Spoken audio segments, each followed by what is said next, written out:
cátedra, siempre hemos tenido digamos, una predisposición especial para estudiar las reacciones adversas a drogas.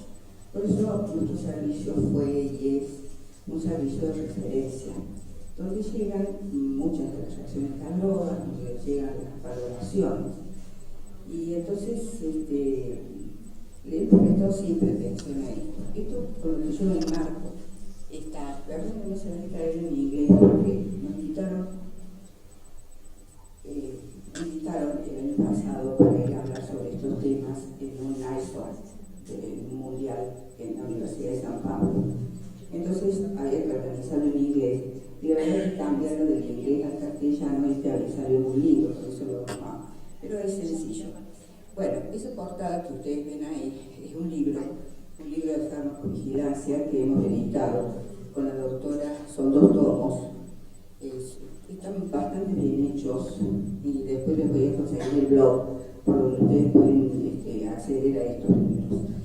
Yo escribo, fue monitoreado por la Universidad de Uppsala, y yo escribo la parte de, casualmente, de reacciones adversas por hipersensibilidad en el tomo 2 de la parte práctica. Yo siempre empiezo con esta definición, porque me gusta más que las definiciones que dan que la OMS, cualquier otra que quiera dar una definición. Y esto dice así, y se la he tomado a Pichler, que como ustedes ya les he dicho es una persona, un suizo que nos viene enseñando hace mucho tiempo sobre todas estas reacciones. Él dice que en el transcurso de una enfermedad, en donde nosotros estamos administrando medicamentos, aparece otra enfermedad, hay que pensar que la culpa la tiene el medicamento. Fíjense qué definición tan sencilla para nosotros que hacemos la clínica, Es decir, estamos viendo un paciente y de pronto le parece otra cosa. Bueno, hay que pensar seriamente en los medicamentos.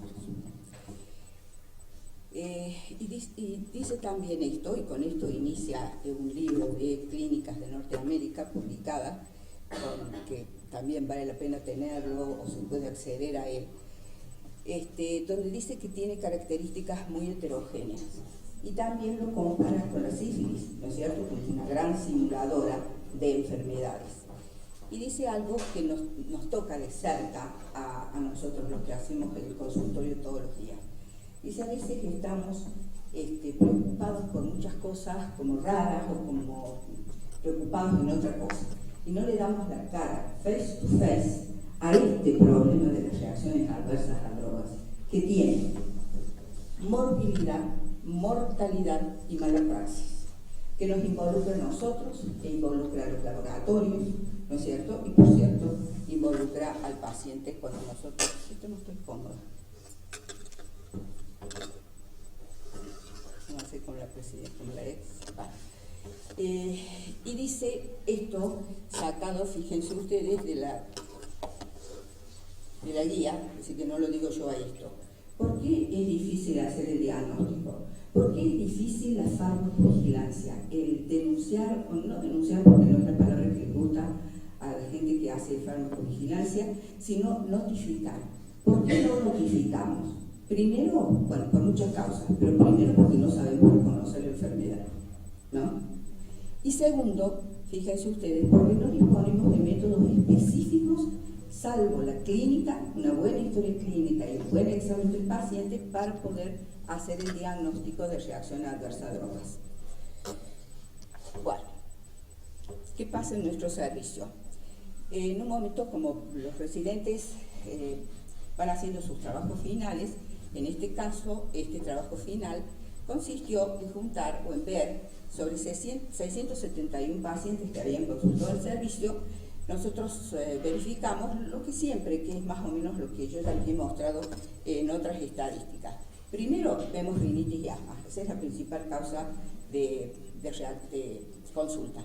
Después vemos acá, como se juntaron todas las reacciones adversas a drogas, las tipo A y tipo B, que ya vamos a ver cuáles son, entonces tuvimos este número bastante importante, de 270 casos. Cuando analizamos esos 270 casos, veíamos que 94 pacientes, o sea, un 34% de eso, realmente parecía que tenía una reacción de hipersensibilidad. Entonces, en el total de la muestra, nosotros decimos que un 10, un 14, un 15% se demuestra que hay una reacción de hipersensibilidad. O sea, que las reacciones tipo A, o sea, esas que dependen de la droga y no dependen del individuo y que son previsibles, son las que ocupan un mayor lugar. Y las reacciones por hipersensibilidad son menos frecuentes, pero por cierto, mucho más graves. Con respecto, fíjense ustedes esto, que yo se los puse aquí para que ustedes vean qué importante. Antes se decía que las reacciones adversas ocurrían en la vida media, acá, en esta zona. Pero eso se ha desplazado. Ya toda la bibliografía nos apunta a nosotros. Fíjense, apuntan a las últimas. ¿Por qué? Y porque, por lo menos en nuestro medio, los pacientes que vienen a la consulta, fíjense ustedes, solamente un 30% no tomaban medicación. Los pacientes que vienen, y nuestro hospital es PAMI dependiente, toman el 30% de 1 a 3, 4 o más medicamentos del 31%. Y el promedio de los pacientes está entre 10 y 14 comprimidos por día. ¿Así, doctor? Bien. Esa suma de elementos que tienen que pasar por el hígado, que tienen que hacer interrelaciones medicamentosas, que el sistema inmune tiene que decir respondo, no es mío, es realmente algo que nosotros deberíamos como médicos tener en cuenta, porque cuando tenemos que sacarle los medicamentos al paciente nos damos cuenta, cuando hay una reacción adversa a drogas, que con 3 o 4 es suficiente. Y eso no lo digo yo, lo dice todo el mundo. ¿Cuáles son las drogas más importantes involucradas? Antibióticos y ARNs. Esto también lo dice toda la bibliografía. Porque nosotros tenemos acá anestésicos y tenemos medios de contraste radiológico? Porque nuestro servicio hace la prevención de las reacciones adversas a medio de contraste radiológico. En general, tener reacción a un medicamento, si yo soy alérgica, no estoy más predispuesta a tener una reacción por medicamentos. Lo que sí puedo tener, si tengo asma, o tengo una mastocitosis, o tengo algún otro problema de tipo alérgico, que si tengo una reacción, en mí va a ser mucho más importante la respuesta. Pero no quiere decir que nosotros, un 50% tiene antecedentes alérgicos y otro 50% no lo tiene. De manera que ser alérgico no es una condición, pero sí lo es para valorar los medios de contraste radiológico. Cuando ustedes tengan que administrar un medio de contraste radiológico o indicárselo a algún paciente, ustedes tienen que preguntar sobre los antecedentes personales del individuo, por supuesto antecedentes de haber reaccionado con la droga, pero fundamentalmente su condición alérgica. Porque para estos casos, por más que los medios de contraste radiológico no reconocen un mecanismo exactamente alérgico, es decir, mediado por IgE o por linfocitos sensibilizados, el ser alérgico predispone. Entonces nosotros desde hace muchos años trabajamos, el servicio de rayos nos envía, cuando tiene que administrar y detecta, porque se le hace un protocolo de preguntas, lo envía el servicio para que nosotros determinemos qué tipo de medio de contraste y de alguna manera cómo se puede hacer la prevención. Bueno, y después tenemos ahí anestésicos. Ustedes dirán, ¿tan importantes son los anestésicos? Bueno, habitualmente los anestésicos locales, por ejemplo, los que utiliza el odontólogo, no producen reacciones adversas mediadas por IgE. No es lo más común, puede haber, pero no es lo más común. Entonces, pero sí el paciente tiene otras reacciones que son pseudoalérgicas, ¿no es cierto? Porque hizo una hipotimia, porque se desmayó, porque le fue a parar a otro lado la anestesia y se hizo un enfisema subcutáneo. Es decir, son esas reacciones que no tienen que ver con una reacción alérgica. Entonces, lo mandan al servicio, nosotros lo valoramos. Si hay droga alternativa, la utilizamos, hacemos un desafío, quedamos nosotros tranquilos, el paciente tranquilo y el odontólogo puede trabajar. Pero en general, antibióticos, AINES, y ya van a ver ustedes para las otras drogas, son los principales. Bueno, esta clasificación es una clasificación vieja, antigua, que ustedes no se mueve, está ahí. Sí se va a mover, porque hoy en día muchos pacientes que tienen reacciones acá, que nosotros decimos no es previsible. Si nosotros pudiéramos determinarle su HLA, veríamos que sí es previsible de que tenga algún problema. Entonces esto en algún momento se pueden cambiar algunos medicamentos de un lugar a otro. Las reacciones de tipo A son predecibles, dependen de la dosis, constituye el 80% de todas las reacciones o los efectos colaterales. Por ejemplo, para decir, bueno, nos han dado por AINES. Y las tipo 2 son aquellas que no las podemos predecir y que no dependen de la droga y que aparece aún en pequeñas cantidades de la droga. Dentro de este grupo, ¿no es cierto?, que constituiría el 15 al 20%, tenemos un grupo que tiene, que es alérgico, inmunológico, y otro grupo que se llaman pseudoalérgicos. ¿Por qué? Porque no están mediados por una respuesta de tipo IgE o linfocitos sensibilizados. Bueno, vamos a ver más o menos cuáles son esos. Entonces decimos que la pseudoalergia es aquellos, digamos, que tienen síntomas, pero que son parecidos a la alergia y que muchas veces, como son por ejemplo los AINES, se acompañan a veces de otras manifestaciones. Y son drogas que tienen una acción similar, farmacológica, ¿no es cierto?, pero no química. O sea que una dipirona es distinta a un diclofenac, que es distinto a una dorixina, es distinto, son todos distintos, pero todos producen la misma reacción. Entonces, ¿qué pasa con estos individuos? Cuando nosotros queremos buscar, y la verdaderamente, no es una reacción inmune contra la droga, ¿no es cierto?, pero sí se afectan mastocitos y basófilos y leucocitos. Esta es la tríada de Samter, la ARSA triada, que muchas veces no la tenemos en cuenta, la confundimos, y los pacientes tienen pólipos, asma y rinitis y asma, y tienen intolerancia a AINES, pero no a un solo AINES, a todos los AINES, y las reacciones pueden ser muy del tipo anafilácticas y pueden ser, poner en peligro la vida del paciente. ¿Por qué se produce esto? Los AINES inhiben las prostaglandinas, ¿no es cierto? Y dentro de las prostaglandinas hay una prostaglandina E2, que es una depresora del sistema inmune, una moderadora. Y entonces predominan los leucotrienos. Y como acá hay un trastorno a nivel de los receptores y de la producción de los leucotrienos, predominan los leucotrienos y estos son los responsables de producir este tipo de reacciones. Entre tener pólipos, asma, urticaria, como tiene este paciente severo, o que solamente tenga urticaria y angioedema, como esta niñita, que empezó siendo una dipirona. Con la dipirona, entonces pensamos de que si se llegaba a mantener en esa situación, podríamos pensar que fuese mediada por IgE. A los 4 años, después del primer episodio, que fue un episodio importante, porque hubo que poner muchos corticoides, no llegamos a la adrenalina, pero fue muy importante, aparece la sensibilidad al diclofenac. Cuando esto pasa, ustedes no tienen que pensar que el paciente tiene posibilidad de tener esta reacción con todos los AINES. ¿Cuál sería el que puede ser un poco más tolerado? El paracetamol, que estaría en la punta de los COX-1, pero no tomado en gran cantidad. O sea, si nosotros superamos el 1,5 gramos, ya tenemos posibilidad de tener también esta reacción. Y en la otra punta, nosotros tendríamos, ¿saben cuál? ¿Saben de qué estoy hablando? ¿Cuál podríamos usar como un poco menos peligroso dentro de este contexto? El meloxicam.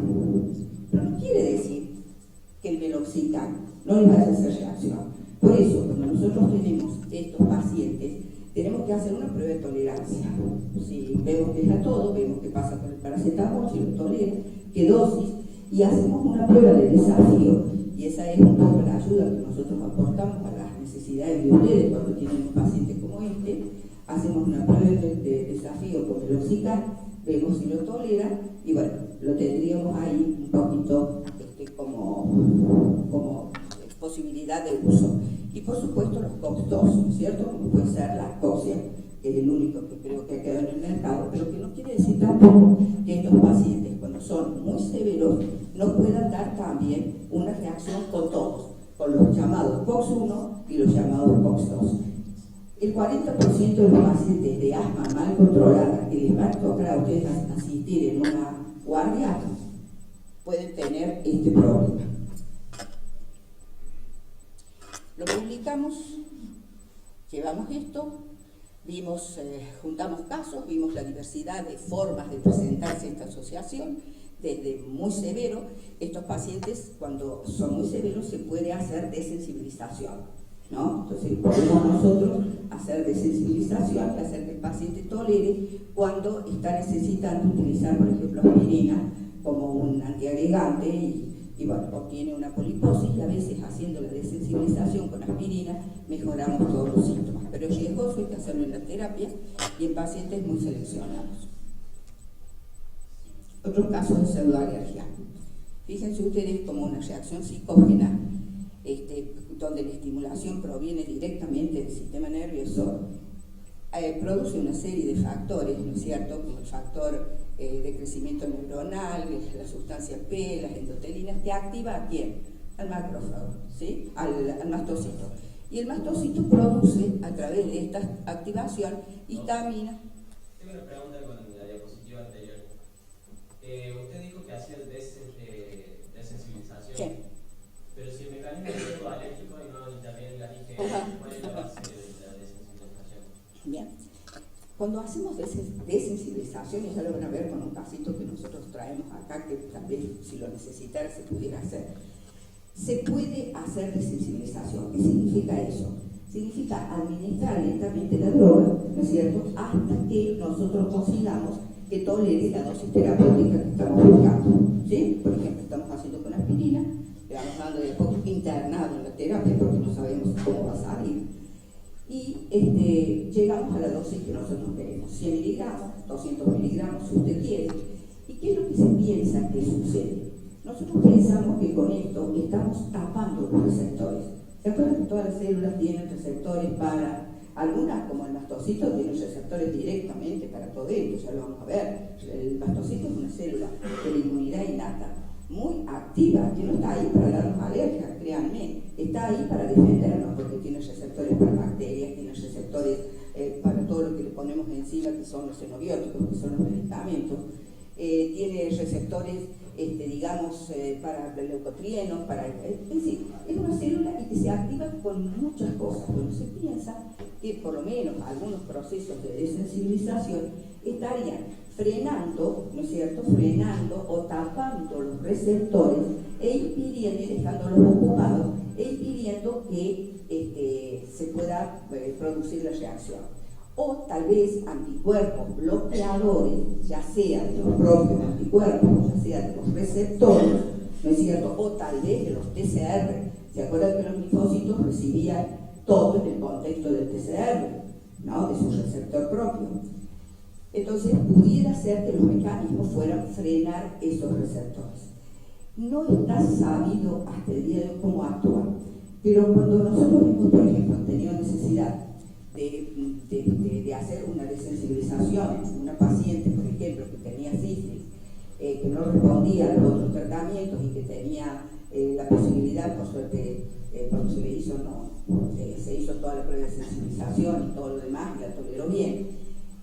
Cuando nosotros lo hacemos, por ejemplo, con la aspirina, nosotros no podemos cortar el después la aspirina, porque en cuanto la cortamos, la desensibilización desaparece. Entonces, no es un proceso para siempre, es un proceso dinámico en el que probablemente intervengan anular distintos receptores, ya sea de los anticuerpos, y de esa manera hacer que o presentarlo de una manera que el sistema inmune haga tolerancia, ¿no es cierto?, durante cierto tiempo mientras está presente el antígeno y no haga una respuesta estimulatoria. No sé más que eso. ¿Alguno de ustedes, doctora, puede aportar? No se sabe más. Puede ser que alguien lo sepa, pero la verdad es que no. Bueno, pero vuelvo a decirles, no confundan. No crean que si le hizo mal el diclofenac le pueden dar el ibuprofeno. ¿Vamos? Porque lo exponen a una reacción anafiláctica. Bueno, cuando volvimos a esto de los psicógenos, esto también nos llamaba mucho la atención, porque vuelvo a decirles, nosotros hacemos todo este tipo de respuestas y veíamos que muchos pacientes, entonces cuando tenemos que hacer una prueba de desafío o una prueba de administración, aún con droga alternativa, es decir, que no estamos esperando ningún tipo de respuesta, los pacientes tenían respuesta. Y entonces se desmayaban, les aparecía urticaria y empezamos a registrar esos casos, ¿no es cierto?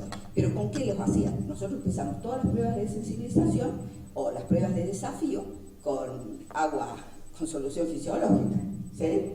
Y alguien de los que está al lado, que está acompañando al paciente, tiene que saber que la prueba tiene un primer periodo, que es un periodo donde vamos a trabajar con solución fisiológica. Y con solución fisiológica se enronchan, por ahí se dematizan, y entonces, fíjense ustedes cómo cambia el concepto de placebo. La gente que hace investigación con esto y que tiene que determinar si un medicamento es tolerado o no es tolerado, utiliza los grupos digamos, de pacientes. A uno les da placebo y a los otros les da otra cosa que la verdadera, la droga que están probando. Pero a todos se les dice que son los síntomas que va a sentir.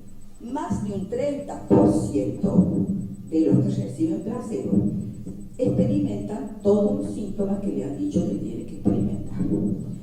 Y esto ha sido en esas ISOP, en esas reuniones en que se juntan internacionalmente todos los cráneos que saben de todo esto, es un problema.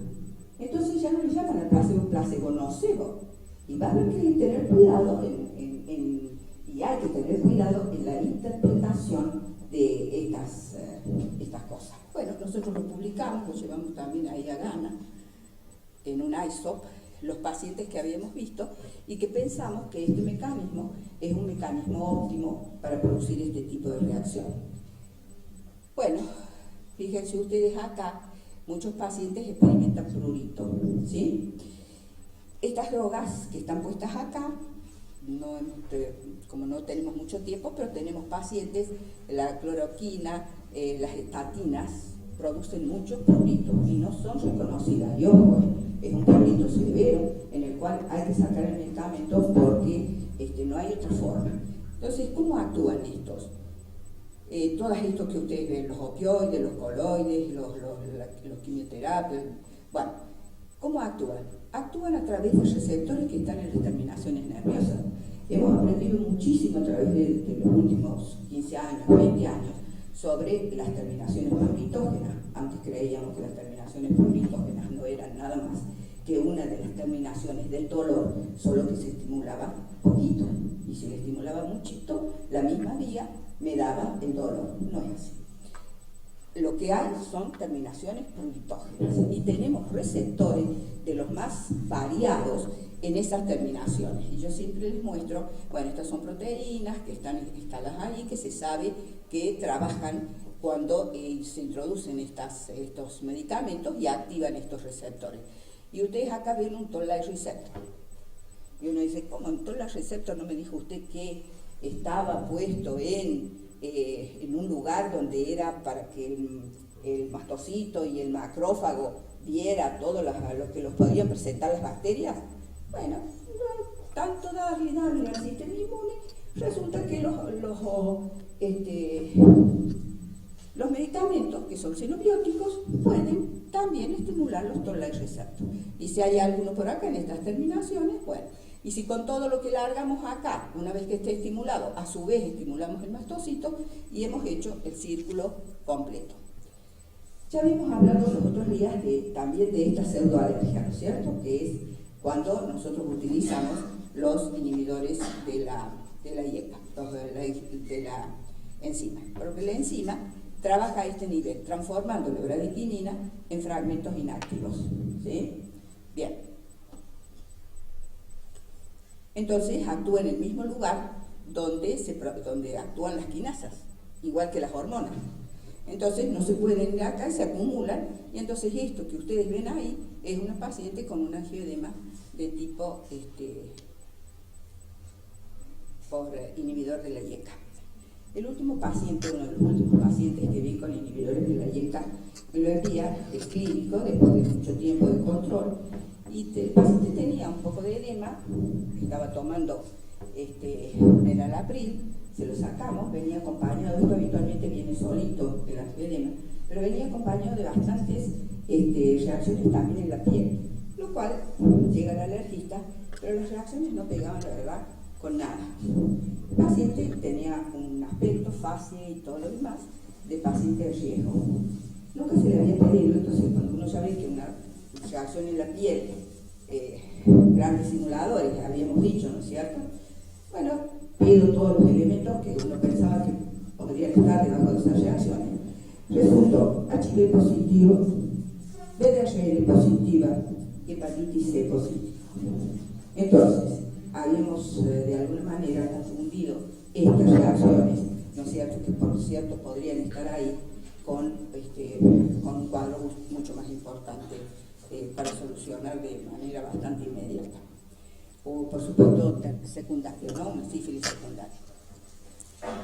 Tenía mucho control clínico el paciente y nunca se le había pedido esto, o sea que estén atentos cuando vean estas reacciones, no se olviden que hay enfermedades muy importantes que cursan con problemas en la piel y como les dije, pueden simular cualquier otra cosa. Bueno, entonces, dentro de las pseudoalérgicas no hay una respuesta inmune, los síntomas son como la alergia, los inhibidores de la prostaglandina, como habíamos visto, acetilcolina, diclofenac, ibuprofeno, los músculos relajantes, que también el paciente los recibe por primera vez y puede ser que tenga una reacción IgE para alguno de los músculos relajantes, y los medios de contraste radiológico, que todavía tampoco no sabemos exactamente por qué, tal vez no mediados por IgE, algunos sí, pero poquísimos serían en realidad, y probablemente haya otros mecanismos como activación de complemento, etc.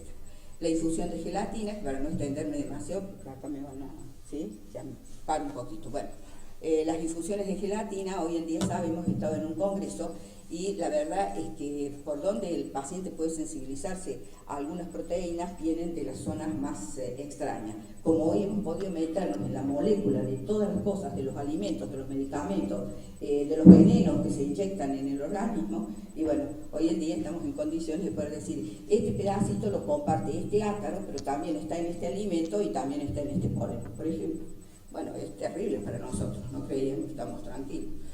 Bueno, esto era para recordarles que el sistema inmune va a trabajar siempre lo mismo. Le entre la bacteria o le entre un fármaco, que va a estimular el complemento, que el sistema inmune lo reconoce como no propio, que va a movilizar todo lo que es innato, específico e inespecífico, que esta célula, que es un macrófago, pero una célula presentadora, en un acto que es profundamente crucial en el sistema inmune, se lo va a presentar a un linfocito, ¿sí? Y ese linfocito va a tomar la vía por el CD4 o el CD8 y este va a ser un gran citotóxico. A su vez, sabemos que el linfo B también puede ser estimulado con la droga, en este caso, producir anticuerpos específicos para la droga, y si produce especialmente IgE, entonces estamos en muchos problemas.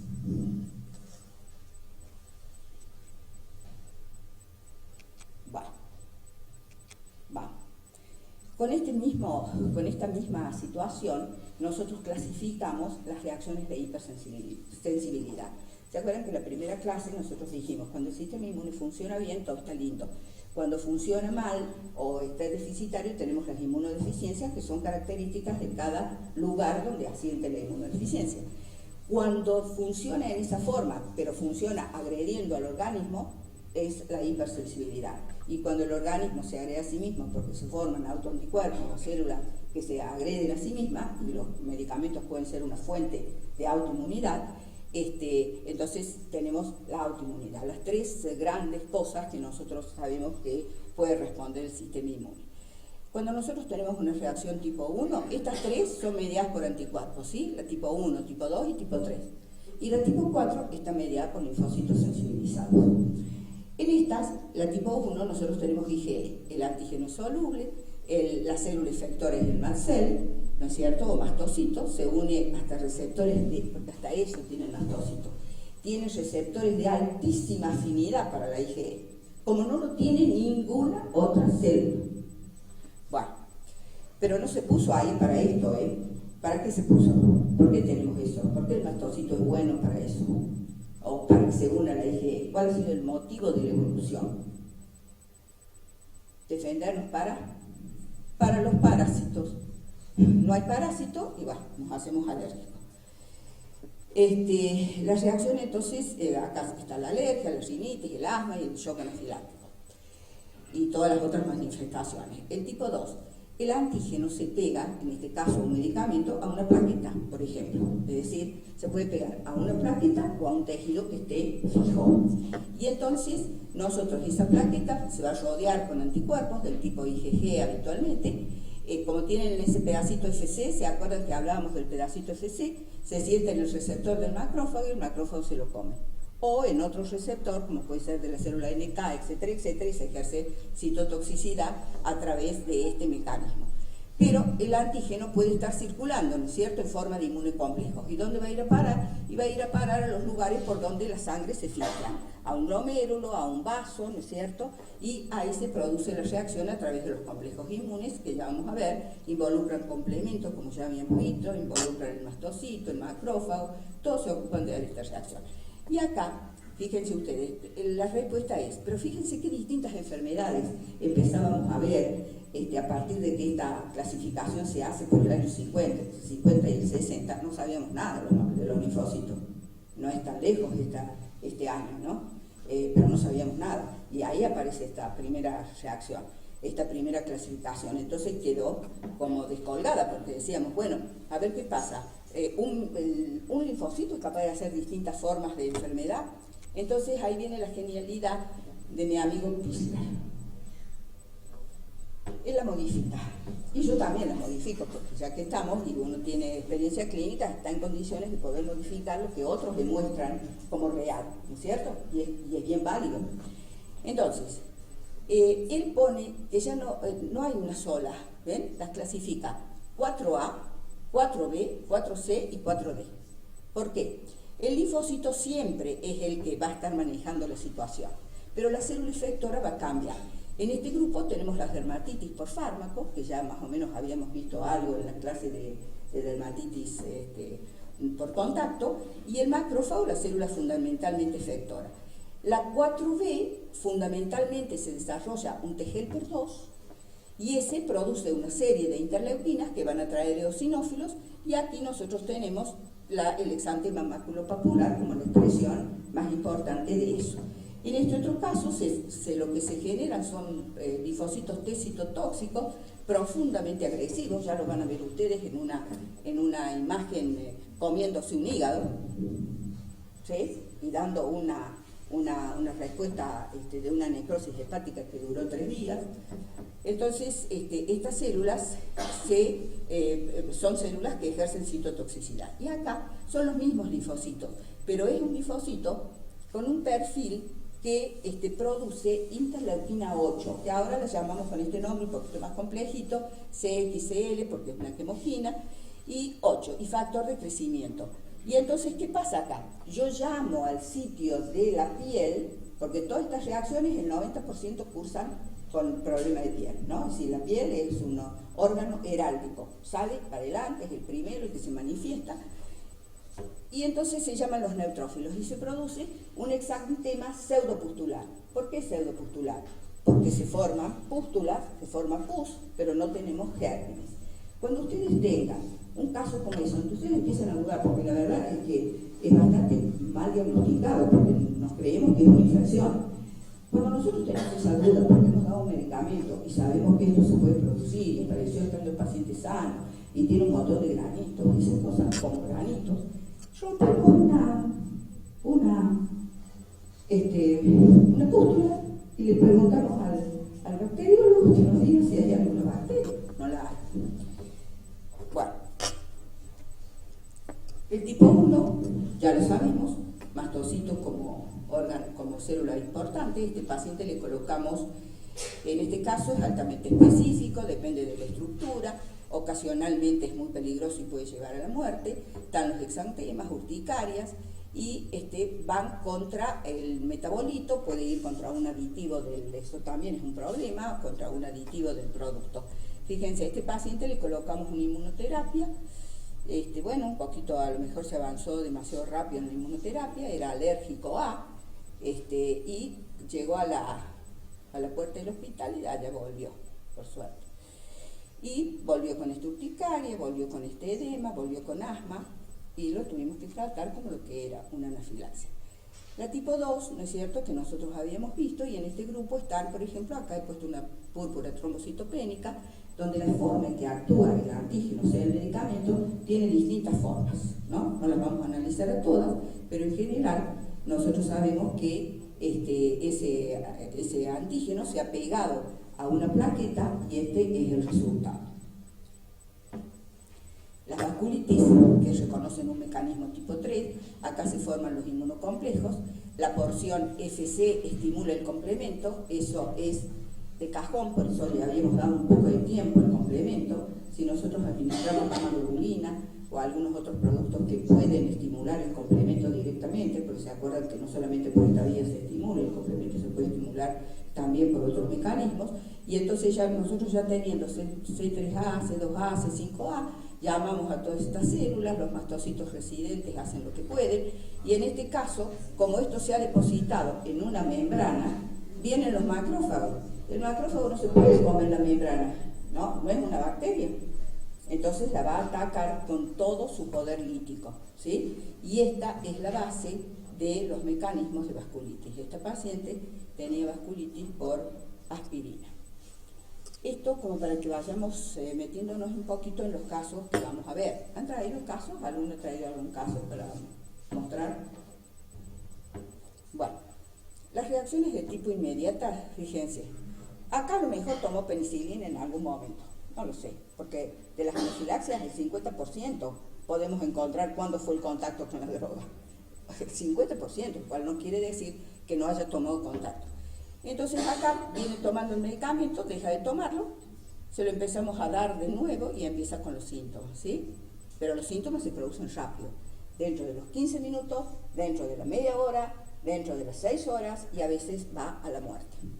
En cambio, cuando es una sensibilización tardía donde los que son responsables son los linfocitos, el paciente tiene otro esquema que nosotros tenemos que saber. Fíjense, está tomando, empiezan los síntomas, ya viene tomándolo de hace un tiempo, que pueden ser unos días, pueden ser un mes, pueden ser hasta un mes y medio que lo viene tomando, y cuando usted empieza con los síntomas, cada vez más grande, en este ACME puede morir, porque si tiene una de estas que terminan internados, ya vamos a ver que tienen un porcentaje de muerte alto, y entonces ustedes a veces existe la creencia, pero si lo está tomando, ¿cómo le va a hacer mal?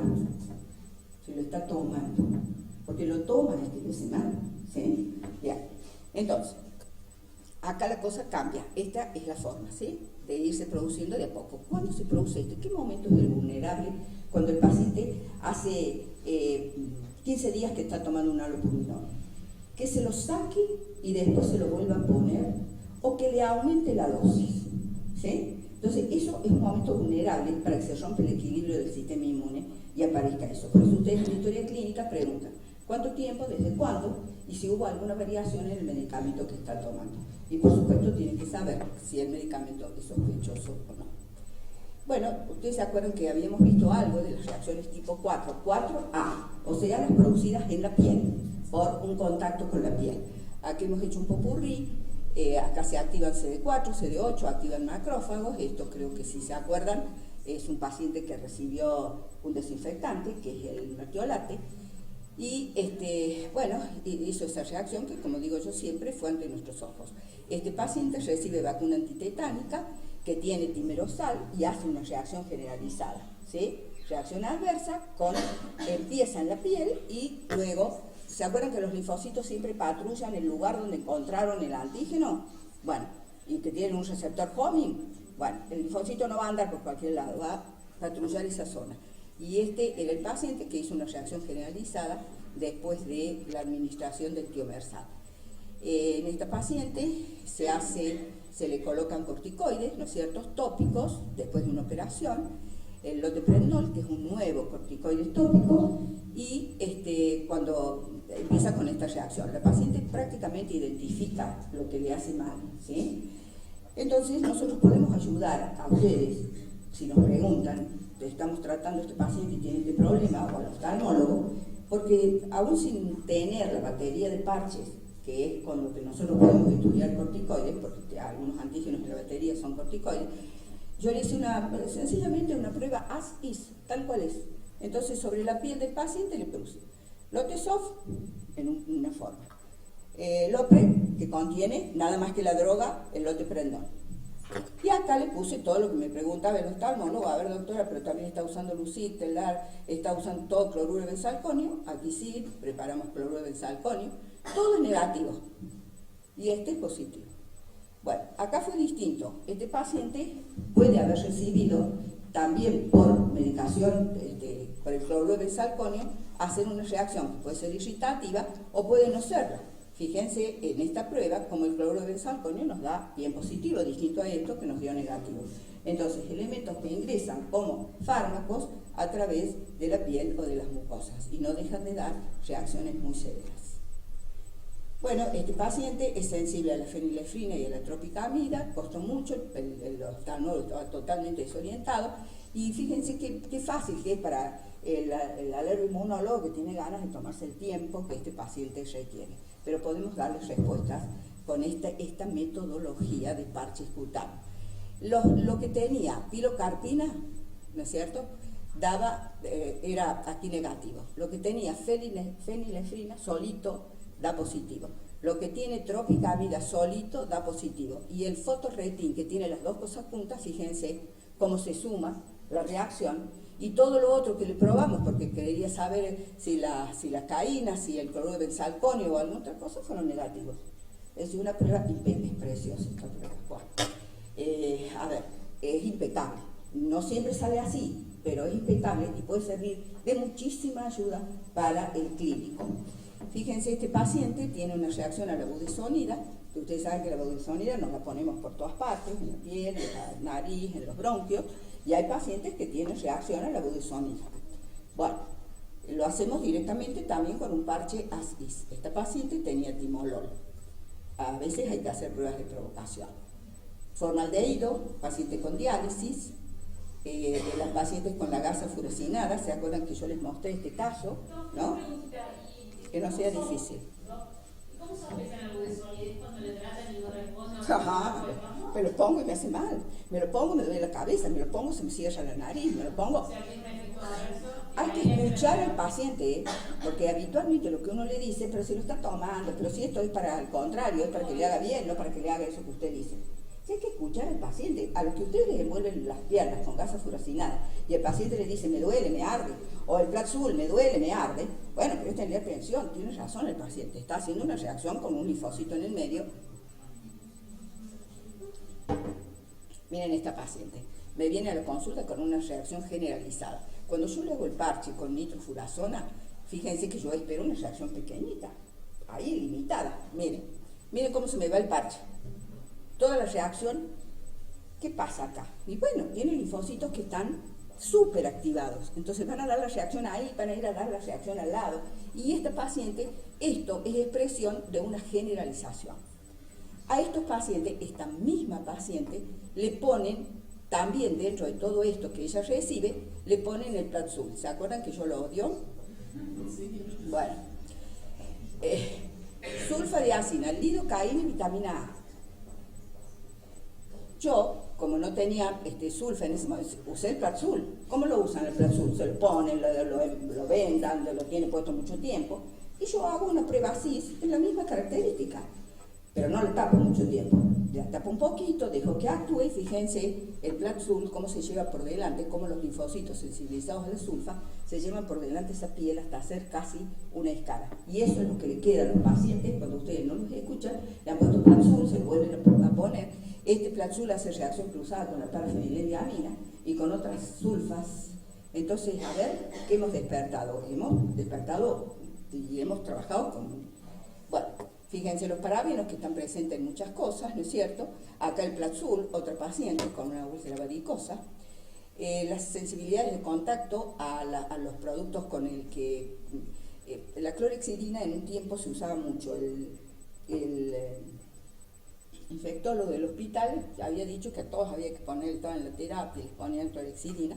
Y tuvimos oportunidad de ver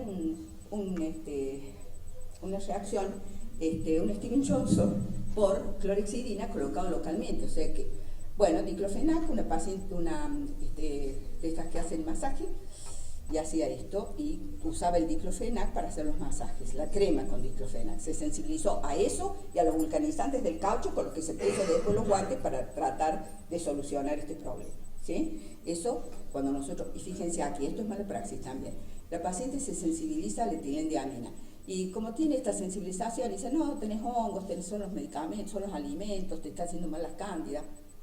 Bueno, entonces le empiezan a poner todo para hongos, en esa piel que no tiene hongos.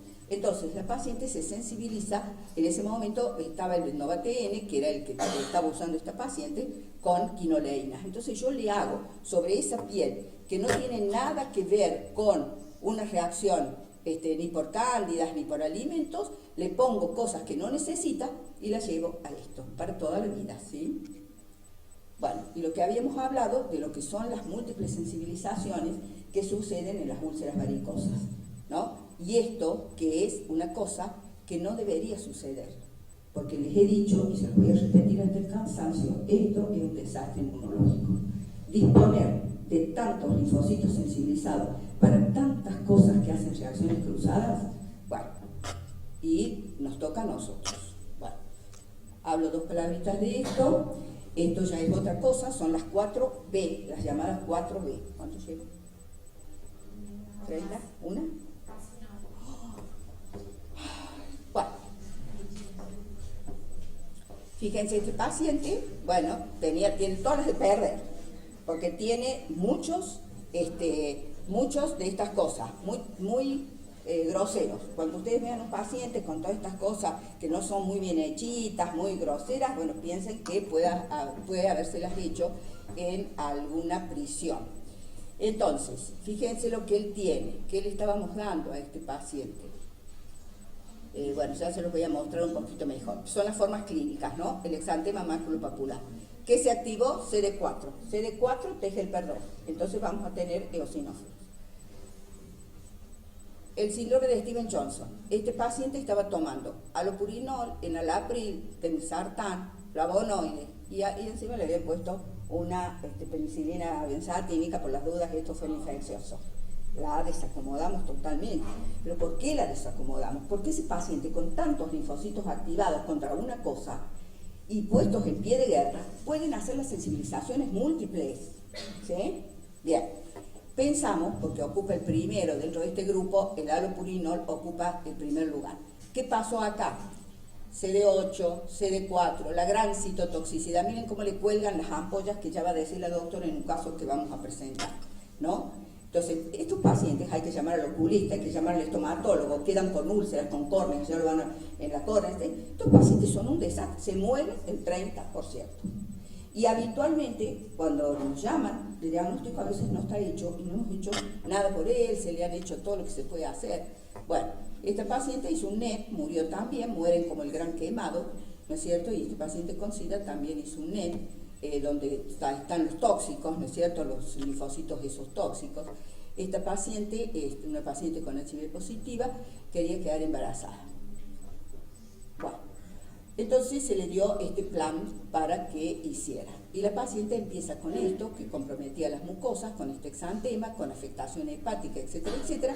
Y entonces, como había recibido todo junto, porque así se da el tratamiento, teníamos que saber, sacamos todo, y teníamos que saber, el infectólogo decía, bueno, a ver, ¿cuál será? Díganme cuál. Y bueno, le hicimos todas las pruebas con parche, y fíjense lo que hizo la nevirapina, ¿no? O sea que con esta metodología podemos ayudarlo al infectólogo. Y esta es la pustulosis aguda, la que yo les digo que tiene aspecto de ser infecciosa, que se la trata con antibióticos, que no lo es, que rompiendo una pustulita ustedes se van a dar cuenta que eso no lo es. Y las distintas fisiopatogenias, ¿no es cierto? CD4, la interleuquina 8 para ese que acabamos de ver, y para este otro los linfocitos citotóxicos hay. El eritema fijo por drogas, estos son todos pacientes nuestros, fíjense ustedes, este eritema fijo por drogas, sulfa, diclofenac, metrotrexate. Nos quedó la duda porque como lo había recibido las dos cosas juntas y las pruebas de parche fueron negativas. Fíjense, esta paciente, son los lugares típicos, esta paciente Dramamine. Hay que hacer, cuando ustedes vean esto, hay que hacer algo muy prolijo porque seguro que encuentran. Esto es un DRES, ketoconazol, simplemente lo voy a mencionar. Esta paciente, pobrecita, una paciente de 70 y pico de años y con una blefaritis. Entonces, ¿qué dice el médico? Son las cándidas. Y le da ketoconazol y le hace un DRES por ketoconazol. Entonces, a ver, el DRES, ya va a hablar la doctora, tiene una característica muy especial: fiebre, linfadenopatía, estomatitis. Por eso les digo, esto puede semejar cualquier cosa, un cáncer, una leucemia, entonces hay que pensarlo, porque las veces que nosotros hemos ido a clínica médica y nos han llamado por pacientes que se han muerto y se ha hecho después un ateneo con necrosis, por ahí se habían cansado de hacer biopsias y todo ese tipo de cosas y no se había identificado y no se le había dado la oportunidad al paciente de hacer tratamiento. Bueno, las principales drogas, ya los vamos a ver. La incidencia de muerte, 10 a 30%, pueden llegar al trasplante de hígado estos pacientes. Y eosinofilia, ya lo vamos a recordar a todo esto, y la reactivación del virus del herpes. Bueno, esto lo va a decir después la doctora con un paciente. Estos pacientes no se curan nunca, porque después van a hacer todo esto que ustedes ven: la diabetes mellitus, la tiroiditis, la esclerodermia, el lupus eritematoso, ¿sí? Y la sensibilización múltiple por drogas. Así que cuidado con el RP, y lo van haciendo secuencialmente. Y esto, fíjense, un DRES que se muere, fíjense ahí, y yo les decía los linfocitos citotóxicos, ¿no es cierto? Acá se ha teñido con CD3, que es un pan linfocito, CD8, y se visualiza en el parénquima hepático. ¿Se acuerdan que yo les dije que los linfocitos pelean cuerpo a cuerpo, no? No con anticuerpos ni en esas cosas. Se pegan a la célula y le largan todo lo que tienen, todas las enzimas, las distintas enzimas que tiene esto, y producen la muerte blanca, la muerte por apoptosis. Y acá tenemos un linfocito, los linfocitos que se le pegan a las células, se van pegando a las células y van matando las células. 3 días duró este paciente con este cuadro. Y esto, que es un poquito lo que nos preocupa, lo nuevo. Habíamos dicho que una célula, digamos que el centro del sistema inmune era fundamentalmente la presentación antigénica, ¿no es cierto? Que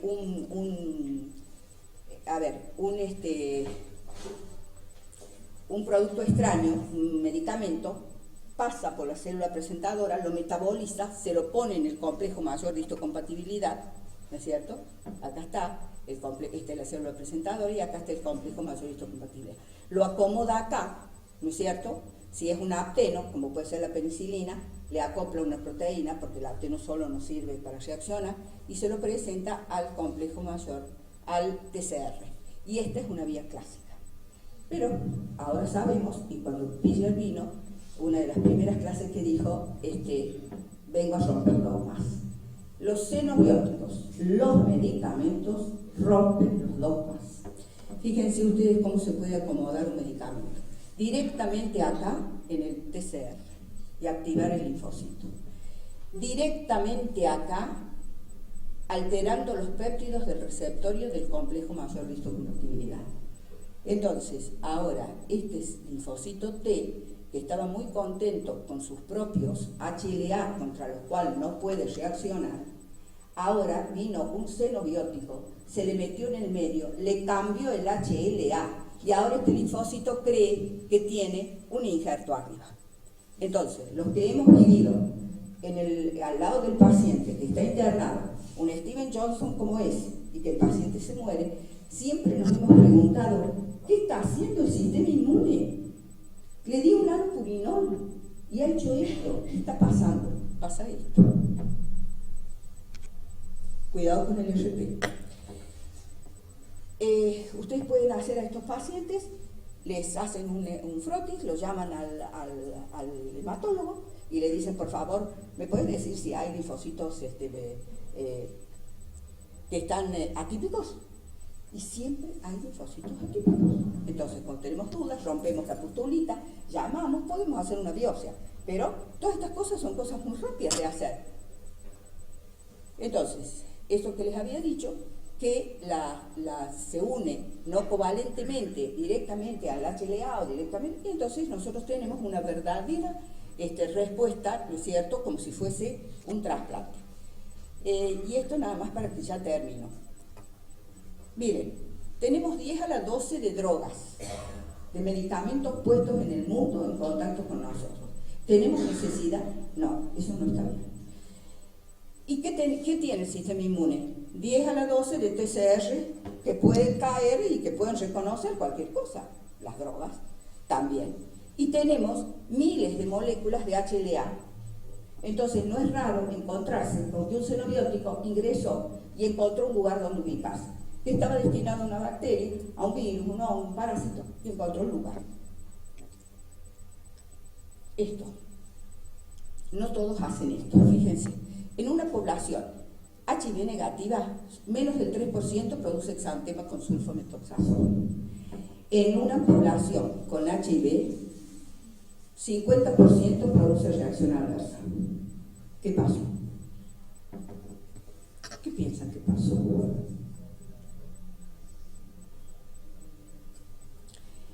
Estos pacientes tienen los linfocitos altamente activados por el virus, por todos los virus que padecen. Y ese linfocito activado es el que está ofreciendo su TCR para mirar lo que sea, ¿sí? Entonces, y parece ser, eso después lo va a ampliar usted, doctora, o no ahora, pero bueno, lo tiene que ampliar para cuando demos el curso, para hacerse lo difícil a los alergoinmunólogos, parece que transportan un TCR especial, probablemente. Bueno, acá esto para que ustedes vean por qué los pacientes a veces se infectan, tienen una reacción adversa a un medicamento y después viene un virus del herpes y se los lleva por delante o los activa. Fíjense lo que pasa acá. Comparten a veces el mismo receptor antigénico, el mismo receptor del linfocito sirve para la droga y sirve para las partículas del herpes. Entonces, le da lo mismo que ingrese un herpes o que ingrese una droga, porque va a reaccionar siempre con el mismo TCR. Bueno, cosas que hemos venido a saber ahora. Bueno, entonces los dejo, pero en realidad es para mostrarles cómo estas cosas se dan, cómo las venimos aprendiendo, cómo venimos viendo la estructura. Hay clases que hemos recibido de Pichler donde vemos toda la estructura del TCR moviéndose para cazar la sulfa. Bueno, por suerte hay gente que investiga y que nos viene a explicar por qué un paciente se nos muere, ¿sí? Y por qué tenemos que hacer el diagnóstico rápido, por qué lo tenemos que reconocer.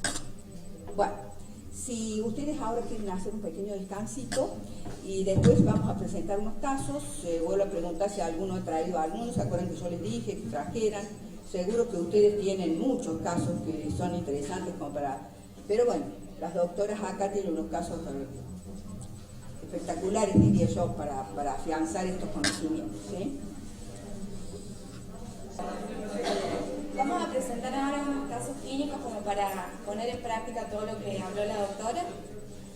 Este es un caso de un Steven Johnson y un Ned. Este casito lo sacamos yo trabajo en la clínica Vélez Arfield, es un paciente que vimos en el internado. Es un paciente de 39 años, él tiene antecedentes de hepatitis C diagnosticada hace unos años.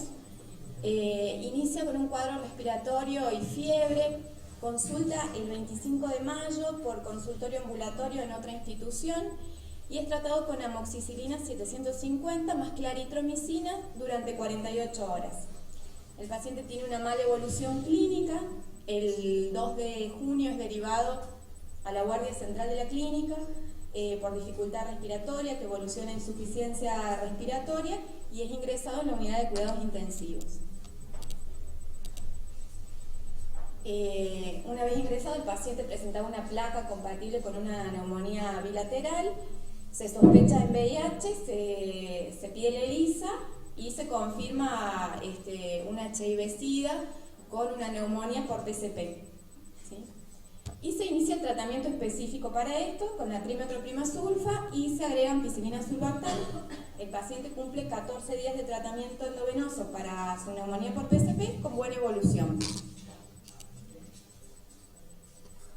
Es dado de alta con el esquema de profilaxis, ¿sí? Tengamos en cuenta que es un paciente VIH que ya tiene una enfermedad marcadora, entonces se inicia su esquema de profilaxis. El Bactrim forte 3 veces por semana, el fluconazol 100 miligramos una vez a la semana y la citromicina 2500 una vez por semana. Ya en forma ambulatoria, el paciente se le solicita el resto de los estudios, su carga viral, su recuento de CD4 y se inicia el tratamiento antirretroviral entre citabina y efavirenz. Acá más o menos un esquema para que ustedes vean en una línea de tiempo cómo se fueron incorporando los distintos medicamentos. Él empieza con su amoxiclaritro, la trimetoprimazulfa que se inicia en el internado y una vez que el paciente está dado de alta continúa con la misma droga y los distintos medicamentos que se van agregando a su tratamiento. El 30 aparecen lesiones en piel y el paciente consulta con el infectólogo, su médico de cabecera, que le suspende los antirretrovirales que había iniciado 48 a 72 horas previas. Persisten las lesiones, empeoran las lesiones, mala evolución, su fiebre se hace persistente e ingresa por guardia central, donde acá uno de nuestros doctores lo recibe y lo diagnostica con un Steven Johnson, ¿sí? El laboratorio de ingreso de este paciente era dentro de todo normal, digamos, no tenía demasiados parámetros alterados, una leucocitosis leve con neutrofilia, el hepatograma y la función renal eran normales. En la piel, que es donde nos focalizamos nosotros en este momento, con las lesiones que en este paciente comenzaron en el rostro, para extenderse luego al resto del cuerpo, morbidiformes, algunas con aspecto en blanco de Diana, con o sin púrpura, es como se pueden presentar las lesiones en estos pacientes, con áreas de epidermis necrosada, vesículas blandas que se van a extender en los sitios de presión, y algo sumamente importante en estos pacientes es que tienen signo de Nikolsky. Eso, cuando nosotros vemos uno de estos pacientes, es lo que nos tiene que llamar la atención. Lesiones en las mucosas, ¿sí? En la mucosa oral, los labios y los ojos. Este paciente nuestro tenía una úlcera corneal paracentral en hora 7 y tenía lesiones en la región de escroto. Son sumamente dolorosas. Bueno, el paciente ingresa nuevamente a la unidad de cuidados intensivos. Este paciente se le retira en este momento toda la medicación que tenía, no se coloca nada. Solamente se realizan las medidas de cuidado general que como internistas hay que hacer en estos pacientes y evolucionan las 72 horas sin complicaciones inmediatas, sobre todo las infectológicas en este paciente que además de su reacción adversa grave tenía un HIV. El tratamiento, suspensión de las drogas sospechosas, en este caso todas se retiraron. Gamma globulina. En el medio nuestro, por lo menos en este paciente, lo que nosotros, es muy difícil conseguir las autorizaciones para este tipo de medicación. No sé si a ustedes les pasa eso en la práctica clínica, con las obras sociales. Así que a este paciente no se le realizó gamma globulina. La otra opción es ciclosporina y ahí entran los corticoides. Corticoides sí, corticoides no. Hay trabajos que dicen que los corticoides utilizados en las primeras horas son beneficiosos, hay otros trabajos que dicen que no, que el corticoide también podría ser una causa de Steven Johnson, entonces lo contraindican. Bueno, este paciente en las primeras 72 horas en terapia intensiva no recibió tratamiento corticoide, sino que lo hizo cuando salió a la sala recién. Valorado por el servicio de oftalmología, que le indican un ungüento con gentamicina, y las medidas de sostén, que son sumamente importantes en este tipo de pacientes, ¿sí? Este tipo de pacientes, acuérdense, remean los grandes quemados, entonces el manejo del volumen, el manejo del medio interno, hay que controlar la diuresis, el control de la temperatura. Estos pacientes suelen hacer fiebre alta, sobre todo en el NET más que en el Steven Johnson. Prevención de las infecciones y la nutrición. Este es un paciente que está hipercatabólico, entonces tenemos que fijarnos bien los nutrientes que vamos a aportarle a este paciente. El nuestro toleraba la vía oral, podía alimentarse, pero bueno, hay casos en que las lesiones en mucosa oral son tan importantes que por ahí no pueden tolerar la alimentación y requieren por ahí una sonda nasogástrica para poder alimentarse. Este paciente tuvo una buena evolución, es externado al 10º día de internación con una franca mejoría de las lesiones. Bueno, yo acá les hice un pequeño resumen, pero como para pensar en el esquemita ese que pusimos de las drogas, nosotros pensamos que este paciente, la causa puede haber sido... Sí.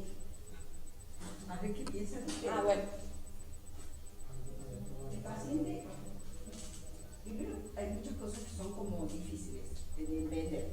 Él portaba una hepatitis C y Tenía una nunca hepatitis nadie C. le había pedido un HIV, ¿no? Como un elemento, y esto se viene a diagnosticar tardíamente cuando hace esta reacción, ¿no es cierto? Bueno, primer detalle. Segundo detalle, él empieza a tomar medicamentos que es la sulfa y la penicilina, que como ustedes han visto son drogas notorias, son drogas siempre sospechosas, pero para este tipo de reacción, ¿no es cierto? Y las viene tomando desde hacía, cuando comienza, un mes más o menos.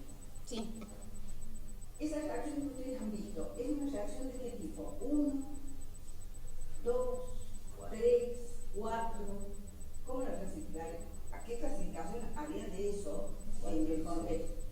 Es una 4, una 4C, porque tenemos linfocitos, no es una reacción rápida, entonces, y aparece, y acá viene esto que es a veces la confusión. Él empieza con los antirretrovirales y empieza a los 3 días el progreso. Para pensar en una reacción tipo 4, ¿habría tiempo para que los retrovirales hubiesen hecho una reacción? No. Entonces los retrovirales pensamos, haciendo todo esto que sale de la clínica, que pudieran no ser, pero sí estamos tomando, ¿no?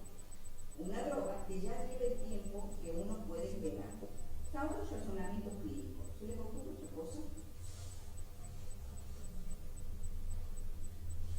Muy bien, está bien esto de sacar todas las drogas. Número 1, sacar todas las drogas, dejar que el sistema inmune descanse. Ojo, no querer decir, le saco la sulfa y le voy a poner otra y le voy a poner otra, porque esos linfocitos, como yo les dije, están en pie de guerra. ¿Por qué? Porque están todos excitados por esa gran invasión vírica y de gérmenes que tienen. Entonces van a estar receptivos más para esto, que como ya hemos visto, la sulfa tiene esa capacidad de dar esta reacción. Entonces, ¿les parece lógico pensar que la sulfa sería como el elemento más importante o no lo ven así? ¿Alguno piensa distinto? A estos pacientes tenían un gran exantema más popular y tenían apoyo y tenían todo. Pero estos pacientes a veces no tienen tanto y tienen un exantema. Dijimos que la piel es heráldica, pero no por eso. Nosotros tenemos que preguntarle al paciente cómo se siente. A veces no les molesta mucho la piel. En este caso sí, porque las lesiones eran muy importantes. Pero a veces no es ácido. Y nosotros siempre tenemos que pensar que ese paciente puede estar haciendo una reacción. Entonces tenemos que ver qué pasa con el hígado, qué pasa con el riñón, y hacer un citológico y buscar y preguntarle al paciente cómo se siente. A lo mejor la piel no le molesta mucho, pero se siente mal porque tiene compromiso hepático, ¿sí? Entonces, esto es un poquito, como ustedes ven, el diagnóstico hasta ahora no hemos hecho nada para hacer el diagnóstico accesorio.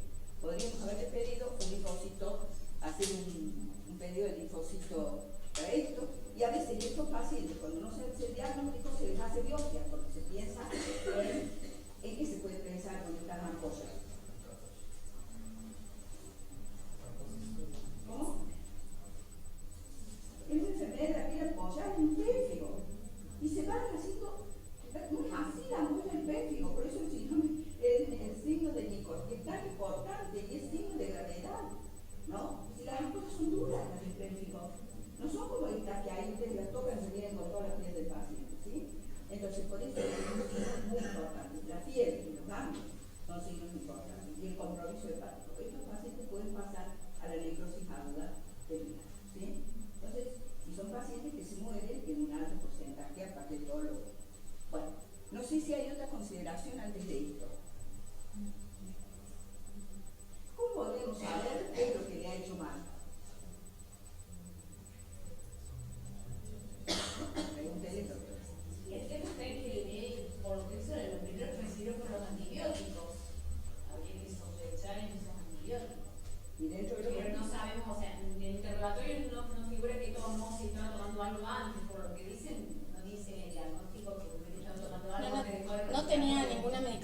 habitual. Claro. Entonces lo primero que se me dio fue los antibióticos. Por eso se piensa en los antibióticos porque estaba sano Claro. y aparece la enfermedad. Hay amoxicilina, Bien, ¿verdad? bien. Y de los componentes sabemos que el 30% de los pacientes, el 50% de los pacientes con SIDA hacen reacción a la sulfa. Lo acaban de ver, ¿no es cierto? Entonces, vamos a hacer un ranking de sospechosos. Y la sulfa se lleva el primer lugar. Entonces, sacamos todo. ¿Cómo hacemos ahora para ver qué hacen ustedes? ¿Lo tienen ustedes internado? ¿Qué hacen?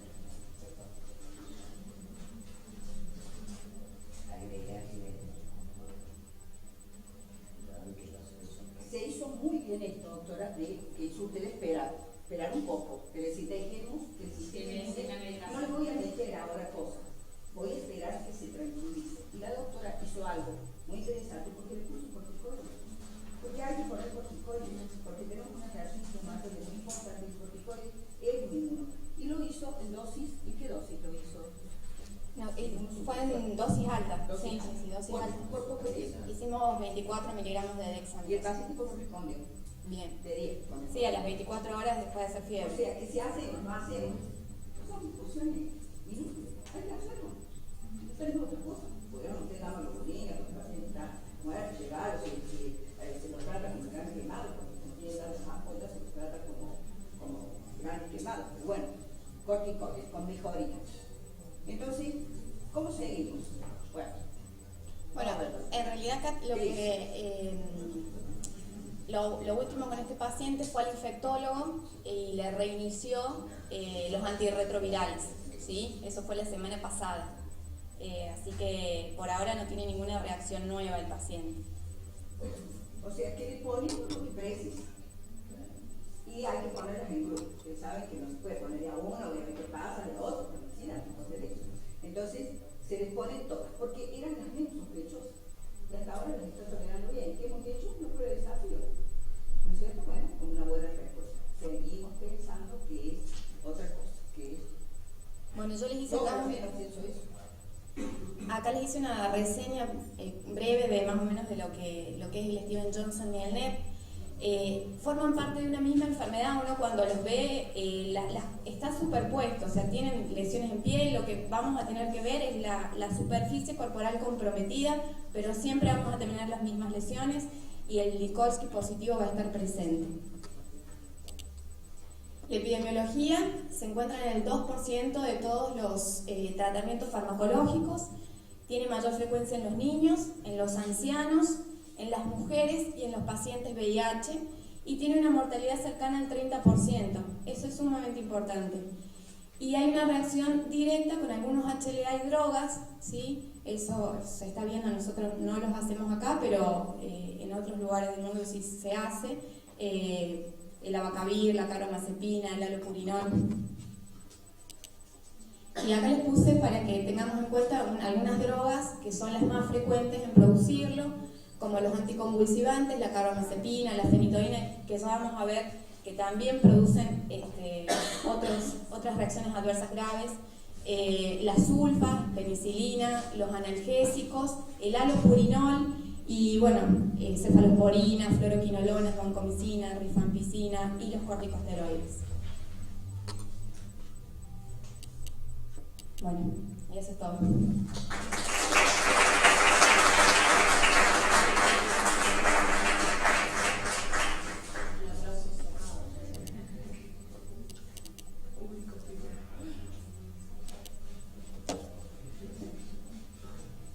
Bueno, el mío es un caso clínico de una anafilaxia por amoxicilina, un poquito más frecuente que el de recién. Tengo el mismo problema que la otra vez, que no lo puedo maximizar. Bueno, es una paciente femenina de 19 años que concurre a nuestro servicio contándonos que sufría desde la infancia múltiples infecciones recurrentes y había hecho una anafilaxia con amoxicilina. Tenía múltiples infecciones, como le decía, una otitis al año, faringitis, neumonías. En octubre del 2015, por un cuadro de faringitis, le dan amoxi 500 miligramos. ¿Qué tiempo tiempo había pasado entre la primera reacción anafiláctica que ella menciona? No, este es el motivo de consulta, esta es la primera reacción que ella hace. A los 20 minutos de tomar la amoxicilina, empieza con una urticaria generalizada, empieza con disfonía, angioedema en labios y párpados y sibilancias. Concurre inmediatamente a la guardia, donde llega hipotensa, disneica. En la guardia le hacen un plan con antihistamínicos, difenidramina y dexametasona y 3 puffs de salbutamol. No mejoraba la paciente, empeoraban sus signos vitales, entonces le hacen adrenalina intramuscular 0,3 miligramos y sale del shock. Queda en observación 12 horas y se da de alta con antihistamínicos y corticoides vía oral. Y se le indica la interconsulta con alergia. Viene con nosotros. ¿Cuál es nuestra conducta? En primer lugar, estudiar su inmunidad, porque la paciente nos refería que tenía múltiples infecciones, entonces, ¿por qué? Y le solicitamos un RAS, que es la IgE específica, un laboratorio para amoxicilina, claritro y ciprofloxacina. Le hicimos para amoxi y le pedimos para otros para tener alternativas. Ella trae el laboratorio y nos encontramos con las inmunoglobulinas, que le pedimos normal, el proteinograma normal y el complemento normal. Tenía un hemograma que nos decía únicamente una leve anemia y la IgE específica para amoxi nos da un positivo leve y para claritro y para ciprofloxacina en negativo. Si bien, digamos, son altamente específicos pero poco sensibles, o sea que nos haya dado negativo en claritro en cipro no significa que ella no sea alérgica ni nada, sino que en este caso con la amoxicilina, la clínica más el IgE específica es como que ya teníamos el diagnóstico. Entonces le hacemos una prueba de provocación controlada con claritromicina, que sería como la droga alternativa a ella usar en caso de alguna infección, con buena respuesta, así que le indicamos evitar la amoxicilina, el reemplazo de la claritro, bueno, usar la identificación, y en caso de necesitar alguna otra medicación, que pase antes por el servicio de alergia para realizar alguna prueba.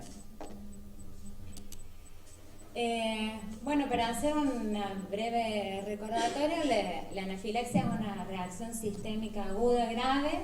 Está discutido la definición, distintas guías no se ponen de acuerdo en la definición. Esta es la que más me gustaba a mí. Que tiene distintos mecanismos, porque algunos son IgE mediados, pero otros directamente la droga se pega al mastocito sin necesidad de la IgE, lo degranula y hace una reacción anafiláctica sin mediar IgE.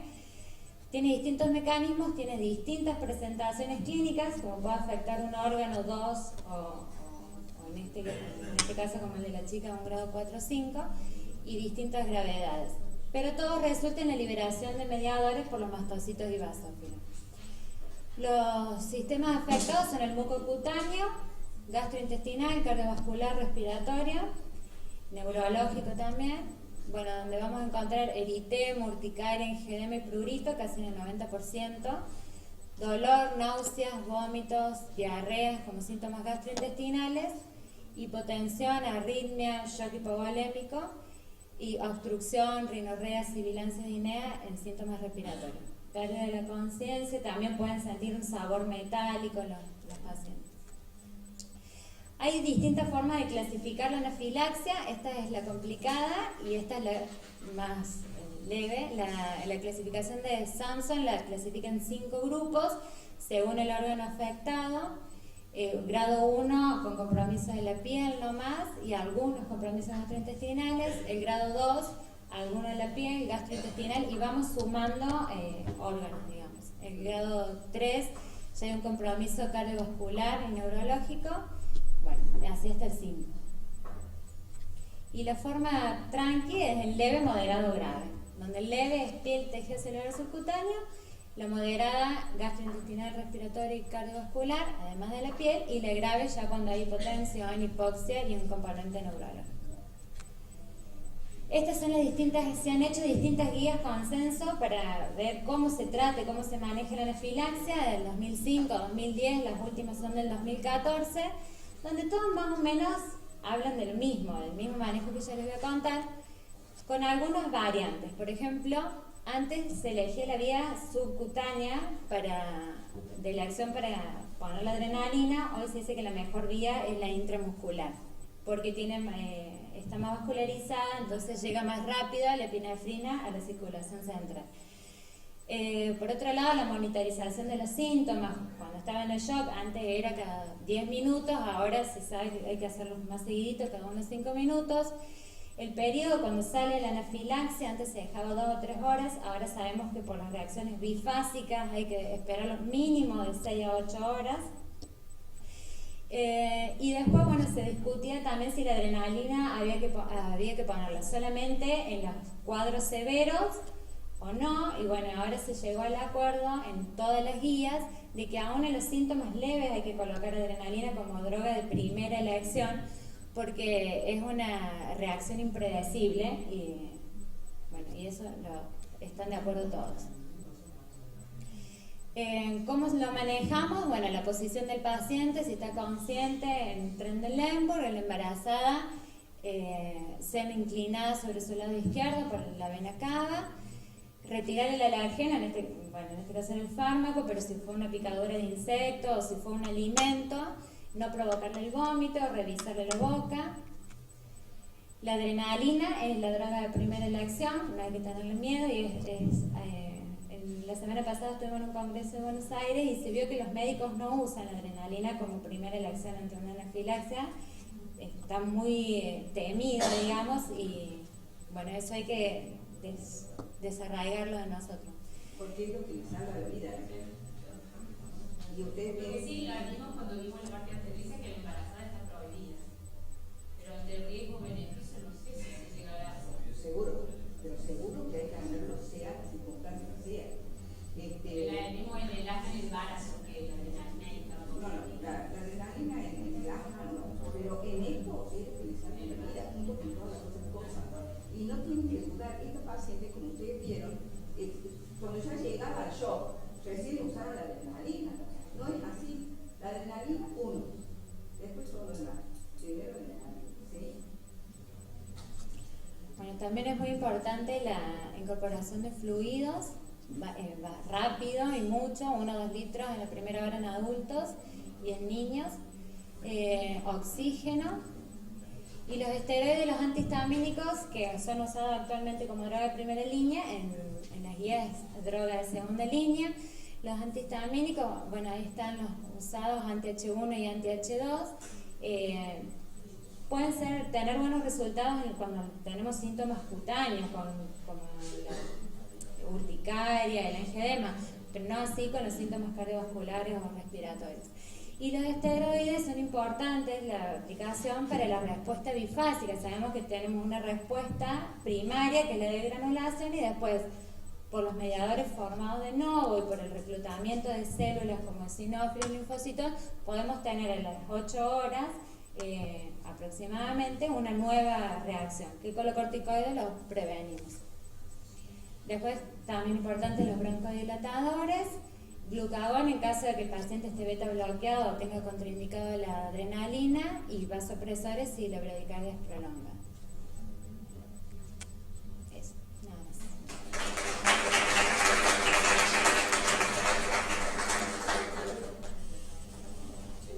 Entonces, como enseñanza para pacientes que no vayan en la guardia, muchas veces tenemos adrenalina, antihistamínicos y corticoides. La mejor vía es la intramuscular. Este músculo no se sabe todavía encontrar, pero este músculo es un buen músculo para poder ir poniendo todas las cosas. El shock, nunca dejen a un paciente que hace un shock, no lo manden a la casa. Ese dolor ya se pasó, tiene que ir con tratamiento y ustedes lo tienen que tener en control, por lo menos hasta que haya pasado el tiempo de la posible segunda vuelta del shock anafiláctico, que se da más con la droga que con alimento o con cualquier otra cosa. Entonces, bueno, eso ya nadie discute que eso tiene que ser así y que la adrenalina tiene que ir compensando lo mejor el cuerpo muscular. Ahora,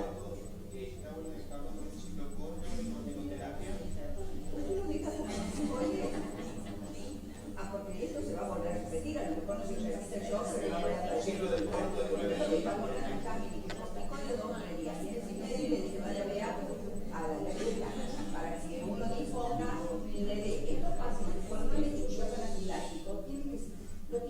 ustedes se lo tienen que escribir. Usted hizo un shock anafiláctico por penicilina.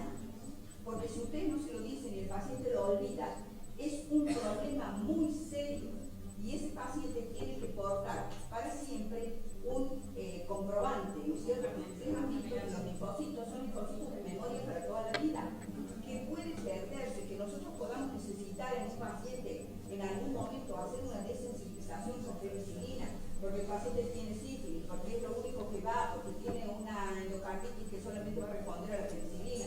Son casos muy raros que uno tenga que hacerlo, pero a veces lo hemos hecho, ¿no es cierto? La desensibilización en la terapia, poco a poco, y la desensibilización dura lo que dura el tratamiento. ¿Sí? Yo una preguntita, por ejemplo, si es alérgico a la penicilina, también hay que prohibir la amoxia y todo eso. Claro, ¿Y el céfalo? ¿Se puede llegar al céfalo? ¿Cómo es conveniente? Las de primera generación, al principio, cuando todo esto se empezó a ver, hace tiempo, salían las primeras céfalos, las de primera generación, aparentemente venían como contaminadas con penicilina. Entonces se daban muchas reacciones. Después se vio que esto no era tan frecuente y las cefaloporinas de segunda, de tercera generación son las más adecuadas. Se puede llegar a tratarle. Claro, Sí, la de tercera. exacto. Fíjese cómo le dio la doctora. Usó la Claritro, nada que ver, porque con la otra usó la Claritro, que no me acuerdo nada. La cadena lateral, pero no siempre se da esa situación. Pero puede dar una alergia o no. Si usted tiene mucha duda, por eso se le pidió IG específica, que él tiene no un 100% de posibilidad. Pero la doctora hizo algo que es interesante, que hacemos los alérgicos, porque para eso estamos. A ver, ahora usted va a empezar a usar claritromicina. Yo le voy a hacer una prueba de tolerancia, después que pase todo esto, que se desosiegue todos los linfocitos, porque ya sabemos, le hago una prueba de tolerancia. Lo tolero muy bien, paro. A ver, y le hago, puedo hacerle una prueba de tolerancia, por eso ella pone ahí, si necesito otra cosa, bueno, consulten a la alergista, porque se puede hacer para el cefalosporina, si el paciente lo precisa, una prueba de tolerancia. ¿No es cierto? Si la vamos administrando a poco hasta llegar a la dosis terapéutica y vemos qué pasa.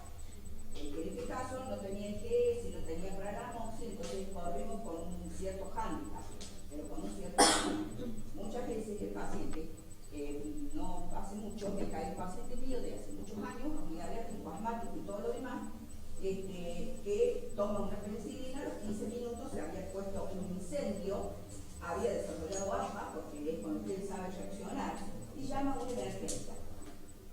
Viene emergencia, lo ve en ese estado, que está entrando en shock, ella se había dado vitamínicos, corticoides, porque conoce la enfermedad alérgica, y le dijo, porque estás muy nervioso. Sí, claro, estaba nervioso, muy nervioso el paciente, o sea que ni siquiera le ponía ese plus, ¿no? Nervioso. Entonces, seguí tomando la amoxicilina. Fíjense qué cosa curiosa. El paciente toma otro comprimido más. Perfecto. Y no pasó nada. ¿Por qué? Porque lo tomo. ¿Por qué? Después de lo dejó,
Si usted me viene a pedir a mí con la desnutrición, porque a veces los pacientes están y dicen, quiero saber si soy alérgico.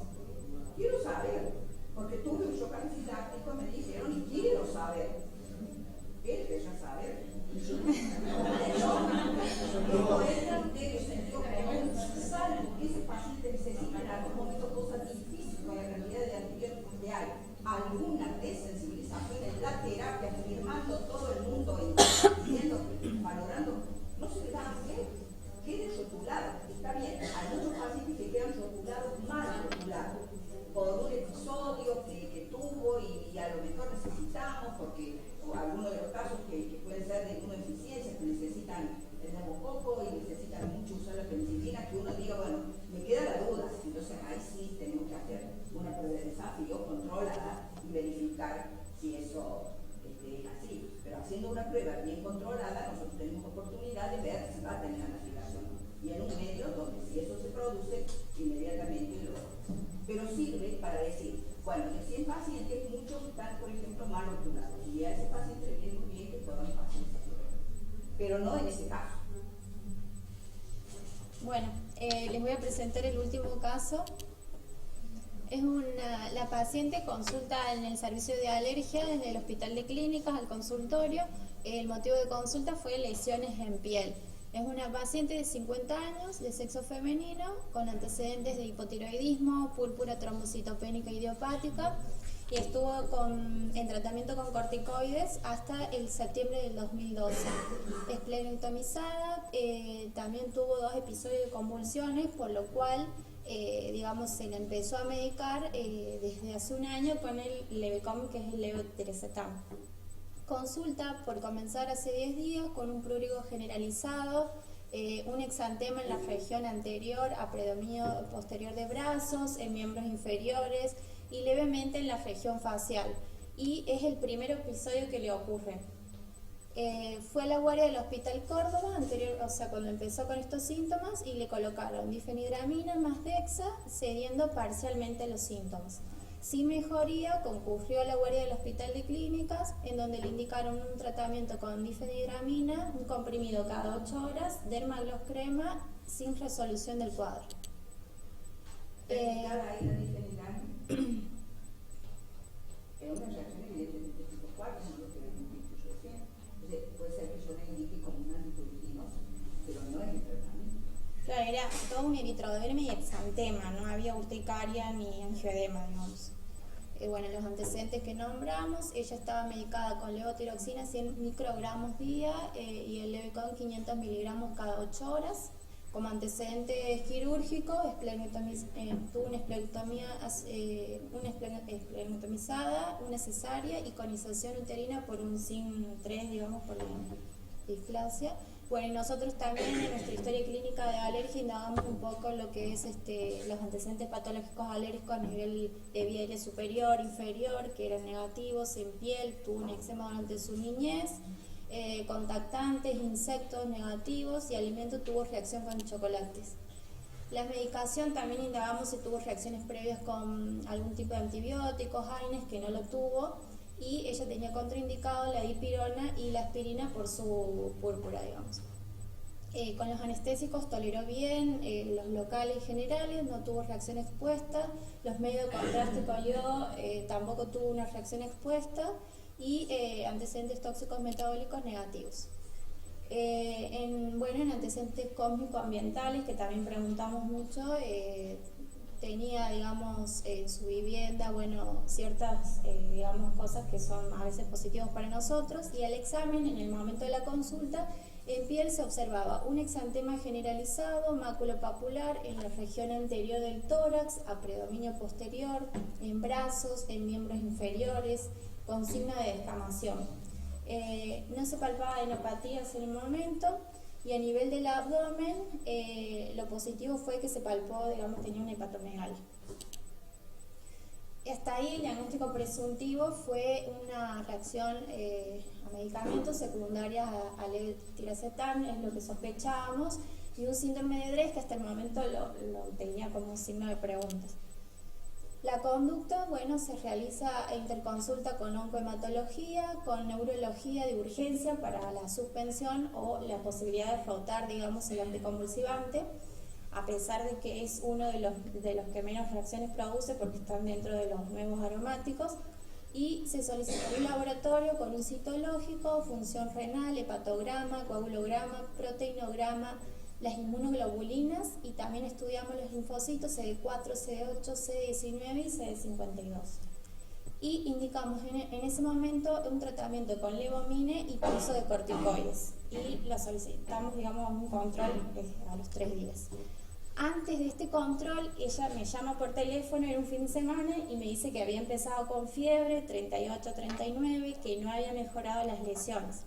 Entonces le digo rápidamente que vaya a la guardia. Y cuando va a la guardia, posterior, digamos, a estos 2 días, concurre y la paciente queda internada y continuaba con fiebre. Y bueno, acá se pueden ver las lesiones en la región anterior, posterior, en miembros inferiores también, en región facial. Bueno, y los resultados del laboratorio, los primeros que tuvimos, bueno, fue eosinófilos levemente aumentados, un eritro 86, las transaminasas que también estaban un poco aumentadas. Después, otros laboratorios que habíamos solicitado, un IgG de 2021 miligramos de cilitro que estaban aumentados, el complemento normal. Durante la internación se le realizó una biopsia que no era inespecífica, digamos, una hiperkeratosis, una vasculitis. Y en ese momento nos solicitaron la interconsulta a nuestro servicio cuando ella está internada en clínica médica, y indicamos suspender la medicación. Insistíamos mucho con esto porque era bastante difícil tratar de que por ahí los neurólogos también sepan de esto, que hay que suspender sí o sí la medicación en estos casos, pero con su antecedente era también complicado. Y bueno, le indicamos una dieta estricta antihistamino liberadora, el tratamiento con corticoide endovenoso, hidrocortisona, más difenidramina. También se le solicitó la serología para HIV, hepatitis B, C, Epstein-Barr y VRL, que fue, digamos, todo esto fue negativo, excepto el virus de herpes tipo 6, que fue positivo, y una IgG para citomegalovirus positivo.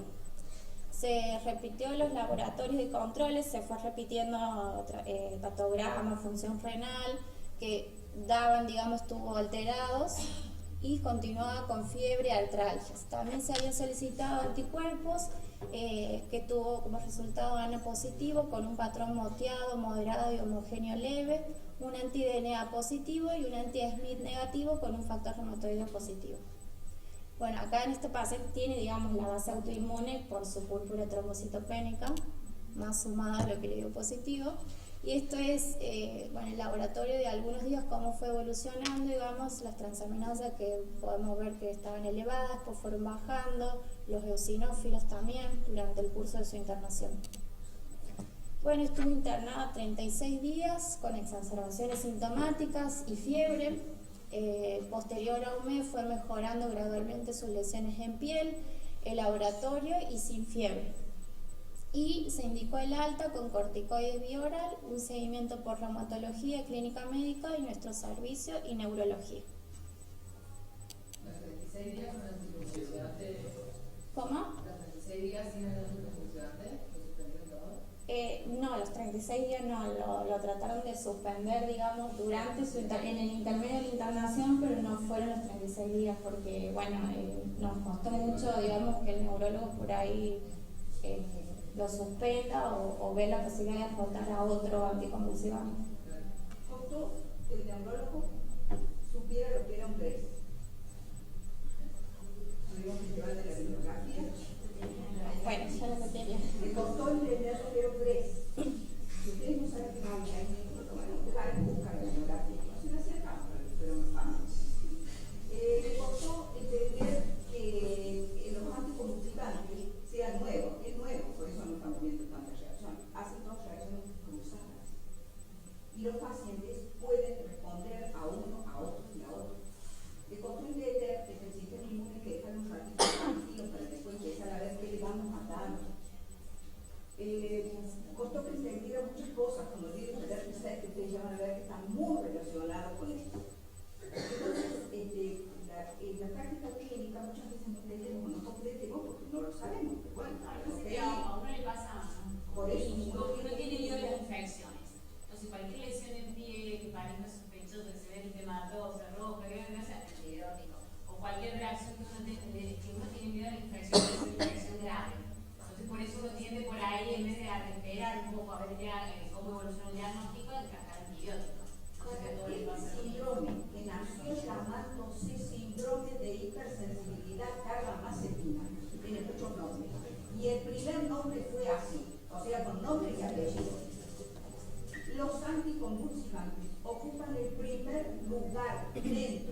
Sonnet, Dres, estaba descrito.